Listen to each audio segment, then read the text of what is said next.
on va accueillir sur le plateau Nicolas Pistorio. Mocambo, Serran d'Herbassade. On a notre expert, là, Nicolas Pistorio, Adviceo. Donc lui, c'est un pro de la e-santé.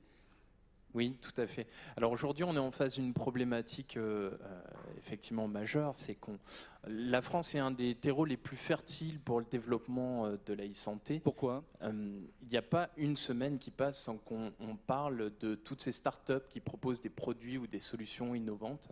Je pense qu'une des premières problématiques, effectivement, quand on parle de temps, c'est un chiffre simple, entre 40 et 60% du temps d'une infirmière ou d'une aide-soignante est consacrée à la saisie d'informations administratives ou à de la gestion de traçabilité. 40 à 60% de son temps. C'est-à-dire qu'elle n'est pas sur son cœur de métier, ce qui est juste inadmissible.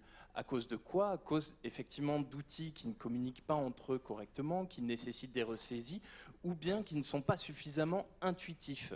Et on a aujourd'hui une problématique nationale sur le sujet qui tend à largement s'améliorer avec le projet Ma Santé 2022, où on va justement rendre interopérables des outils qui ne le sont pas aujourd'hui. On va proposer un espace numérique de santé national dans lequel on aura son carnet de santé, des vaccins, des rappels de rendez-vous et un vrai dossier médical partagé qui ne se limitera pas à stocker de l'information, mais qui permettra aux différents corps de métier de faire de la téléexpertise. Okay. Tout ça va arriver.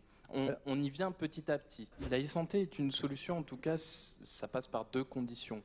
La première, c'est cette histoire d'interopérabilité.